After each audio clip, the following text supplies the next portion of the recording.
Olá, boa noite. O Realidade em Pauta de hoje fala de um assunto internacional, mas que reflete bastante aqui no Brasil por se tratar da nossa vizinha de fronteira.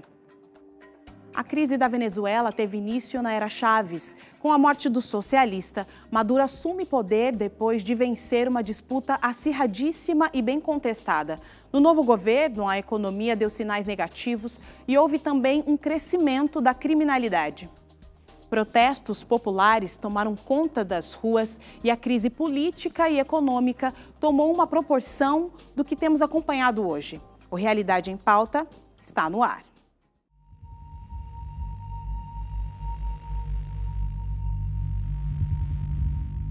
As imagens por si só nos mostram o peso da crise política e econômica na Venezuela.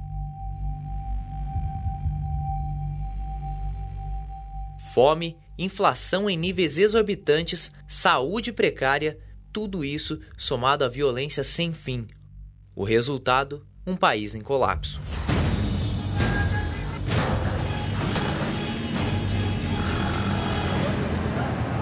Não é de agora que a Venezuela enfrenta dificuldades. Com o agravamento da crise, violentos conflitos estouraram nas fronteiras.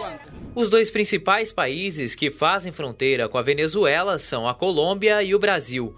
A maioria dos venezuelanos entram no Brasil pela fronteira dos estados de Roraima e Amazonas. Segundo a Polícia Federal de Roraima, em 2017, mais de 30 mil venezuelanos se mudaram para a cidade de Boa Vista, a capital do estado. Os conflitos na fronteira entre Brasil e Venezuela começaram quando o governo brasileiro autorizou o envio de ajuda humanitária aos venezuelanos, a pedido do autoproclamado presidente da Venezuela, Juan Guaidó. Continuamos apoiando todas as resoluções do Grupo de Lima para que atinjamos, então, o objetivo que interessa a todos nós: liberdade e democracia. Muito obrigado por confiar no povo brasileiro. Estamos juntos para que o sonho maior de qualquer homem ou mulher seja restabelecido, ou seja, a sua liberdade. Conte conosco. O presidente Nicolás Maduro interpretou a entrega do auxílio como um desrespeito à soberania do governo e um pretexto para uma possível intervenção militar.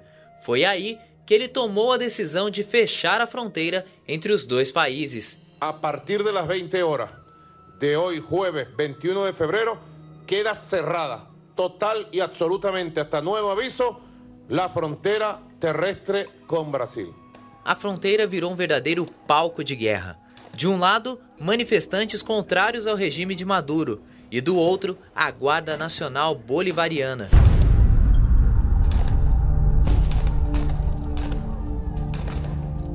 Dia 23 de fevereiro. Data marcada para começarem as entregas da ajuda humanitária. Ambulâncias transportaram venezuelanos feridos à bala.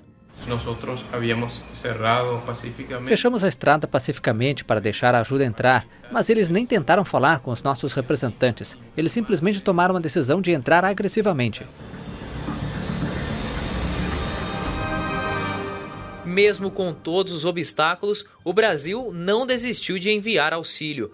O primeiro caminhão com alimentos e medicamentos doados por Brasil e Estados Unidos até chegou à cidade fronteiriça de Pacaraima, mas a ação não teve sucesso. Outra tentativa foi com o avião da Força Aérea Brasileira. A aeronave partiu de Brasília e transportou cerca de 23 toneladas de leite em pó e 500 kits de primeiros socorros. Nem mesmo o pedido da Anistia Internacional convenceu Maduro a aceitar a ajuda humanitária. A Anistia Internacional considera que o sofrimento generalizado de pessoas não deve ser usado como ferramenta de negociação política. Os estados têm a obrigação de usar esta cooperação internacional sem nenhuma condição. Os governos precisam assegurar que esta cooperação chegue diretamente às mãos das pessoas que se encontram vulneráveis. Diante do pedido, o governo venezuelano negou a existência de crise humanitária e atribuiu os graves problemas do país às sanções econômicas impostas pelos Estados Unidos. Com toda a crise venezuelana, produtos básicos são vendidos a preços elevadíssimos. 1 quilo de carne chega a 35 milhões de bolívares, o que equivale a mais de 40 mil reais. o arroz já chegou a 13 milhões de bolívares. Com a fome, muitos já perderam vários quilos e estão desnutridos.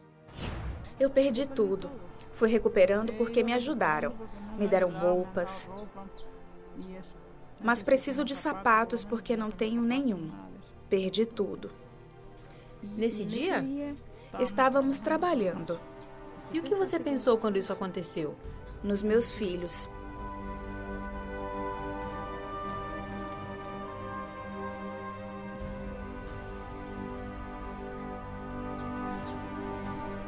Foi muito chocante.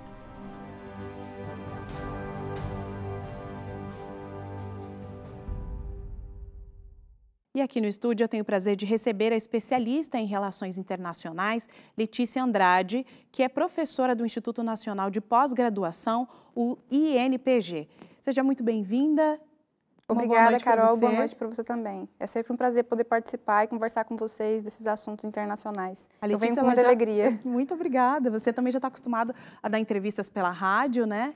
Sim, toda quarta-feira. Toda quarta-feira. Eu converso com o Breno, né? E com a Luana, toda quarta-feira. E agora vamos conversar um pouco aqui sobre esses assuntos que você também tem conversado bastante ali na rádio com o pessoal, que é o tema da Venezuela, né? Como nós vimos aqui nesse VT, a situação do povo venezuelano é caótica, né? A economia, ela vai de um salto terrível. Para que as pessoas tenham uma ideia, eu fiz uma pesquisa agora, nessa semana, o quilo da carne subiu de 9 mil bolívares, né? Para 11 mil, ou seja, o salário mínimo é 18 mil. Né? Quem pode comer carne naquele local? Né? E agora, recente, nós vimos esse grande problema, que não é de hoje, né? Esse problema que acontece com os apagões. Né? Ou seja, estamos longe de resolver os problemas da Venezuela? É muito complicado falar da Venezuela hoje. Por quê? Por um lado, a gente tem uma série de discussões acerca da intervenção humanitária, que a gente sabe que é um assunto polêmico. De acordo com a nossa Constituição, o artigo 4º da nossa Constituição diz que nas nossas relações internacionais o Brasil rege-se por. E lá nós temos os princípios de autodeterminação dos povos, não intervenção, mas também temos os princípios de defesa da paz, prevalência dos direitos humanos.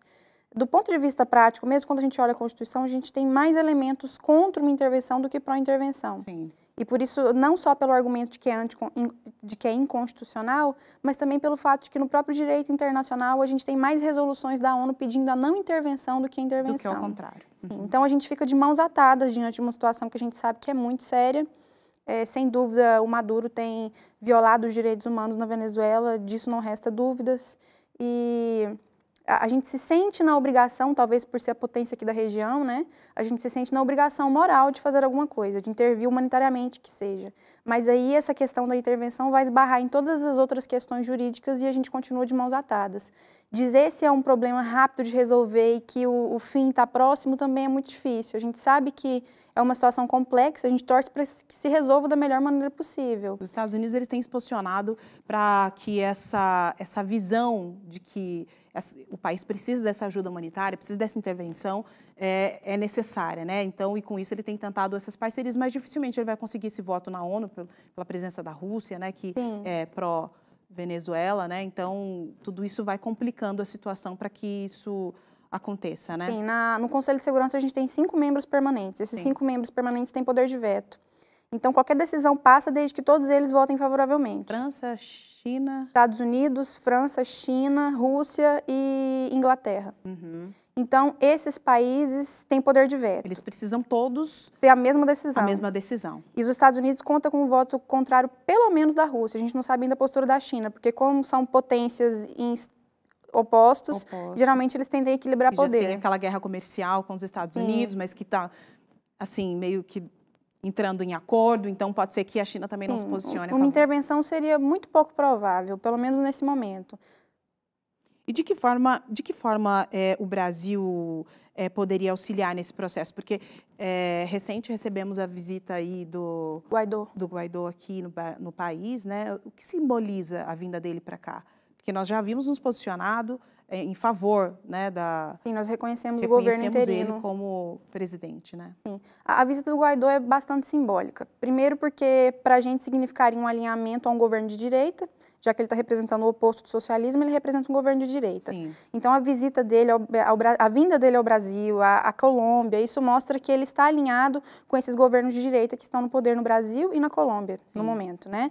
Mas, ao mesmo tempo, a gente não pode apostar muito nisso. O próprio governo brasileiro, ele não fez questão de tratar dessa visita como algo formal. A gente dispôs de toda uma estrutura, oferecemos hotel, suíte presidencial e tudo, como se fosse um chefe de Estado mesmo, reconhecido por toda a comunidade internacional. Mas a gente não, em nenhum momento disse que era uma visita formal. A gente tratou como visita informal, porque tem que ter toda uma cautela, porque ele ainda não é o presidente, ele não é reconhecido por todos.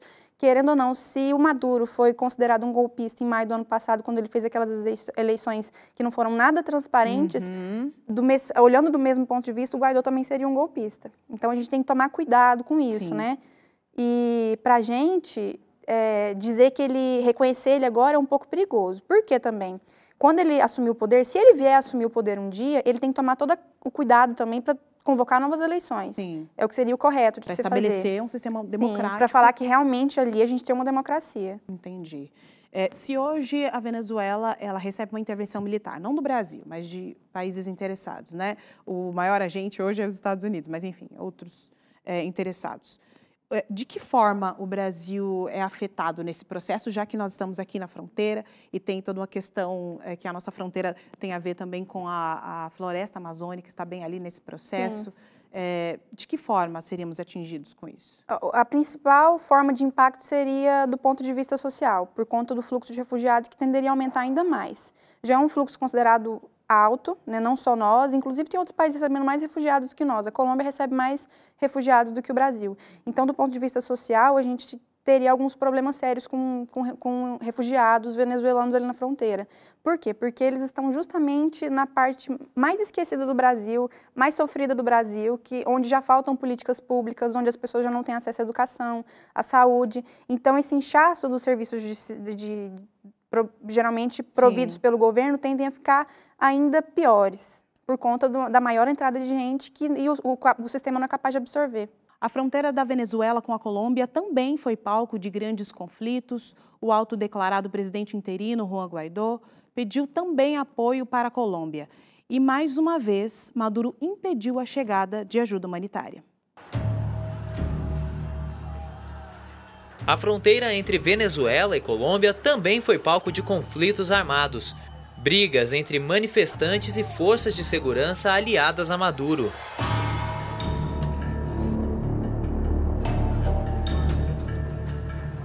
A fronteira foi fechada com a intenção de impedir a chegada de ajuda humanitária. Os motivos que levaram Maduro a tomar essa decisão foram os mesmos que motivaram a fechar a fronteira com o Brasil. O pedido de auxílio foi feito pelo líder da oposição, o autoproclamado presidente interino Juan Guaidó. O presidente da Colômbia, Iván Duque, se solidarizou e enviou ajuda. No entanto, Maduro não aceitou. Ele chegou a falar que o presidente colombiano podia até parecer inocente, mas na verdade era o próprio diabo. Não podemos continuar a tolerar que o território colombiano seja usado para agredir a Venezuela. Por isso, decidi acabar com todas as relações políticas e diplomáticas com o governo fascista de Bogotá. Todos os embaixadores e cônsules deles têm de deixar o país em 24 horas. Saiam daqui, oligarquia. Iván Duque respondeu. Aqui está o símbolo da barbárie, um caminhão de medicamentos e alimentos incinerado que queria passar pacificamente ao território para levar aos cidadãos que morrem de fome e que não têm os remédios que precisam para sobreviver.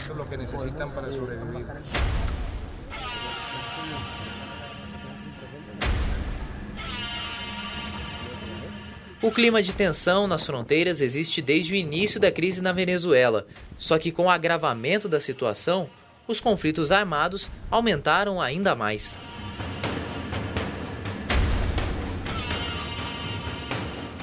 A ponte internacional Simón Bolívar é uma das principais vias de entrada dos venezuelanos na Colômbia. Ela e outras duas pontes ligam a cidade colombiana de Cúcuta ao estado venezuelano de Táchira. Ela tem 300 metros de comprimento e 5 de largura. Se estende sobre o rio Táchira, que corre os mais de 2.000 quilômetros de fronteira entre Colômbia e Venezuela. Outro lugar onde ocorreram os confrontos foi na ponte Francisco de Paula Santander, que liga o estado venezuelano de Táchira com o colombiano norte de Santander. Esse é o caminho que muitos venezuelanos percorrem em busca de alimento e de outros itens essenciais. Viemos buscar uma vida melhor, porque aqui na Venezuela a situação está cada dia pior. 3 das 4 pontes que ligam a Colômbia à Venezuela estão em risco de colapso. As estruturas estão sobrecarregadas pelos bloqueios ordenados pelo presidente Nicolás Maduro, que incluem vários contêineres carregados com areia. Segundo o governo colombiano, estão em risco as pontes Francisco de Paula Santander, Simón Bolívar e Tienditas. Nós condenamos a atitude da ditadura de Maduro, que coloca em risco não só a infraestrutura das pontes, mas sua própria população, as pessoas que estão todos os dias nessas áreas. Todos os dias, cerca de 40 mil pessoas atravessam a ponte Simón Bolívar entre trabalhadores, consumidores e jovens que estudam na Colômbia. Com o bloqueio, essas atividades tiveram que ser interrompidas. Eles querem muito estudar lá. Pelo menos o mais jovem se preocupa muito e chorou porque ela diz: mamãe, eu quero ir para a escola. Mamãe, eu quero ir para a escola. Mamãe, eu tenho aquele exame hoje. Mamãe, eu tenho isso. Então, como você se sente como mamãe? A Guarda Nacional nos diz que a abertura está em andamento, sem data, sem nada. Eles dizem que não podem nos informar se vão abrir em poucas horas ou amanhã, e eles não fizeram nada. Então, temos que esperar. O que ele nos disse é que temos que esperar. As cenas de hoje não são diferentes do que vimos ontem. Também não devem ser diferentes do que veremos amanhã. Infelizmente, a crise que assolou a Venezuela parece não ter fim. Só que mesmo diante da fome, violência e sofrimento, venezuelanos têm esperança de cruzar uma linha e encontrar a paz. Eles esperam também que essa paz paire sobre o seu país natal.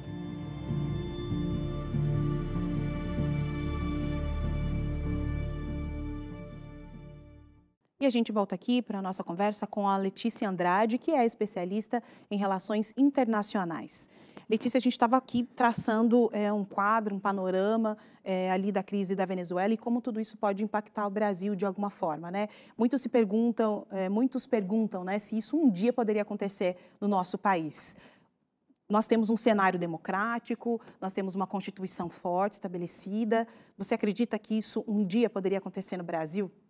A intervenção? Isso, ou uma forma de política como aconteceu ali na Venezuela? Não, a gente tem instituições muito mais fortes que a Venezuela.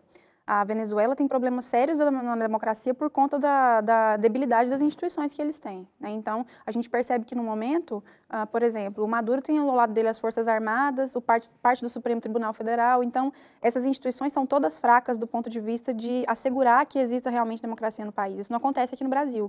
Nós elegemos democraticamente um presidente, apesar de toda a polêmica envolvida na disputa e que a gente ainda vê aí nos dias de hoje, ele foi eleito democraticamente. Sim. Porque a maioria da população brasileira quis colocá-lo no poder. E a gente está de olho em tudo que acontece. Tanto é que já passamos por um processo de impeachment no início da década de 90.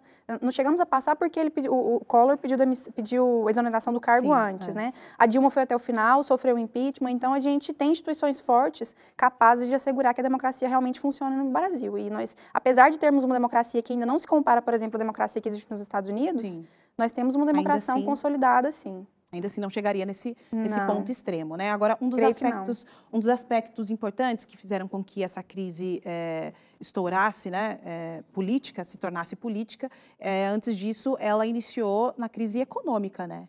Explica um pouco como foi esse processo para a crise econômica, já que a Venezuela é ali o país do barril de petróleo, né? Ou seja, é bem rica. Com o ouro, né? O ouro preto, como eles dizem. Sim. Apostar numa economia baseada no petróleo para que ela sempre seja uma economia forte é muito arriscado, porque o petróleo é um produto de preço volátil, de alta volatilidade no mercado internacional. Então, na mesma hora que ele está com um preço muito bom, o preço pode despencar. Foi o que aconteceu. Aconteceu, inclusive, com o Brasil, né? A gente começou a ter mais escândalo de corrupção, ficou mais evidente, e nós saímos ainda mais da zona de comodidade depois que o preço do petróleo caiu e a gente sentiu de alguma forma. Aconteceu o mesmo com a Venezuela, só que com a Venezuela, a economia inteira era baseada praticamente só na exploração do petróleo. Hoje no Brasil não, nós temos uma diversificação, né, da base da economia, né? Então, a gente passou por isso no Brasil, mas na Venezuela foi muito mais sério. E aí, apostando numa economia dessa forma, baseada num único recurso natural, que, claro, tem um preço volátil, e aí, além de tudo isso, é um recurso natural que tende a acabar um dia, uma economia tende a ter muita instabilidade. E foi o que aconteceu com a Venezuela. Já vinha com uma instabilidade séria da época do Chávez, mas ele era um pouco mais cauteloso do que o Maduro. O Maduro realmente não mostrou nenhuma cautela, não mostrou ser chefe de Estado em nenhum momento. E aí ele perdeu o controle da situação. E a crise política ela pode existir em qualquer momento, sim, mesmo que não tenha crise econômica. Mas quando tem uma crise econômica junto com uma crise política, aí essa crise política fica muito mais exacerbada. A gente percebe, por exemplo, países na Europa que têm crise política no momento, mas por conta de não estarem com uma economia tão fragilizada no momento, eles ainda conseguem se manter bem, enfrentam essas adversidades políticas da melhor maneira possível. Na Venezuela, o que aconteceu foi que o sistema começou a ruir por dois lados, né? O político e o econômico. E aí o governo se viu numa situação que é irreversível, ele vai ter que tomar uma atitude em algum momento. Seja de sair por conta própria, ou negociar a saída, ou talvez existem alguns teóricos que dizem que ele ainda pode ser denunciado por crimes de violação dos direitos humanos, crimes contra a humanidade, sim, pelo Tribunal Penal Internacional. Então ele não tem cenários muito otimistas pela frente. Para a Venezuela, sim, mas para o Maduro... Ou talvez seja só... É difícil falar sobre o que vai acontecer no futuro, né? Mas talvez seja também só mais um caso que nem a Coreia do Norte, que a gente ficou muito... Na época foi uma comoção e tanto, e hoje passou, né? A gente não tem mais aquele olhar tão preocupante em relação à Coreia do Norte. Um dos impactos dessa crise foi a migração dos venezuelanos aqui para o Brasil, sim, né? E aquele inchaço em Pacaraima, né? E como a população recebeu. E você estava exatamente falando isso no primeiro bloco. Como aquele local é uma região do país que a gente não tem estrutura para isso, né? Uhum. Mas no fato de eles se instalarem ali e ir migrando para outras regiões do país, isso torna uma solução? É uma solução para receber, sim, esses imigrantes? Seria esse o plano. O Temer, antes do fim do mandato dele no ano passado, ele chegou a fazer um plano que buscava realocar refugiados venezuelanos. Ele fez isso, chegou a levar alguns para o sul do país, lugares onde a mão de obra a gente carecia de mão de obra. Então, esses lugares acabaram absorvendo parte desse fluxo de venezuelanos. Mas foi no governo dele, depois disso acabou. Ninguém voltou a falar disso, mas o governo precisa tomar uma atitude nesse sentido. A gente não pode fechar as fronteiras, porque a gente não pode intervir, mas também não podemos fechar os olhos por uma coisa que está acontecendo ao nosso lado, vizinhos, e numa situação tão séria que é de violação de direitos humanos. Então, a gente tem que deixar a fronteira aberta, na medida do possível, acolher esses refugiados e criar políticas públicas que vá realocá-los ao longo do território brasileiro, em lugares que eles sejam necessários. Hoje, o que a gente pode aprender com essa crise da Venezuela, como brasileiros? O que podemos aprender com tudo isso? A gente pode aprender, por exemplo, que um líder que fica muito tempo no poder tende a... Que a democracia é o caminho. Tende a perpetuar uma ditadura. Sim. A democracia, com certeza, é o caminho para a gente resolver a maioria dos nossos problemas. Eu não vou dizer também, ser hipócrita, a ponto de dizer que a democracia resolve tudo. Ainda mais a nossa democracia, que não é lá uma democracia à la norte-americana, né, como a gente sabe. Mas, ainda assim, é o melhor caminho para a gente resolver os problemas de desigualdade social, para a gente ter uma justiça que funcione, um Estado forte que funcione também. Então, deixar um líder muito tempo no poder é arriscado. É para isso que servem as eleições, é por isso que a gente vai às urnas, vota nas pessoas e os representantes são eleitos conforme a vontade da maioria. A gente pode espernear, bater o pé no chão, você pode não concordar com o resultado final, né? Sim, mas você faz parte de um processo democrático e sabe que aquele líder está ali porque ele foi colocado pela maioria. Isso também é democracia, né? A gente aceitar que nem sempre é aquele que a gente vota que vai estar no poder. Uhum. Você estava falando de um sistema democrático americano. O que difere o nosso sistema democrático brasileiro para o americano, que tem sido pontuado como o ideal, né, da democracia no mundo? Sim, a gente ainda está engatinhando. A gente é um bebê na democracia ainda, né? O Brasil, por exemplo, ele obriga o eleitor a votar. Numa democracia, a gente não deveria ser obrigado a votar. A gente deveria ir pela própria vontade, por espontânea vontade. Nos Estados Unidos, por exemplo, eles não são obrigados a votar. Eles vão às urnas porque eles querem. E aí tem todo aquele argumento, mas se a gente não obriga a votar, o índice de pessoas que vão às urnas vai ser muito pequeno. Não interessa, né? É assim que acontece nos Estados Unidos, e eles são eleitos também democraticamente da mesma forma, ninguém questiona o sistema, ninguém questiona como acontece. Então, são pequenos detalhes que fazem com que a nossa democracia ainda não esteja da forma como ela deveria estar. Ainda não é ideal, mas estamos no caminho certo. Até mesmo porque a gente está redemocratizado há pouco tempo. Sim. Nós saímos de uma ditadura em 1985, a nossa primeira Constituição é de 1988. Então, a gente tem pouco tempo aí para dizer que a gente deveria ter uma democracia consolidada. Nós estamos construindo, estamos no caminho. Excelente. Esse é um tema muito abrangente que a gente levaria mais tempo aí falando sobre isso, mas infelizmente nosso tempo acabou e eu quero agradecer muito a sua presença, como você tem contribuído conosco, não só aqui na TV, mas também na rádio. Eu que agradeço, é com muito prazer, com muita alegria que eu sempre venho conversar com vocês, participo do Conexão Novo Tempo também na quarta-feira. Excelente. Obrigada. Obrigada a você. O Realidade fica por aqui, você pode rever esse e outros programas no nosso site, novotempo.com/jornalismo. Uma boa noite para você, até o próximo programa.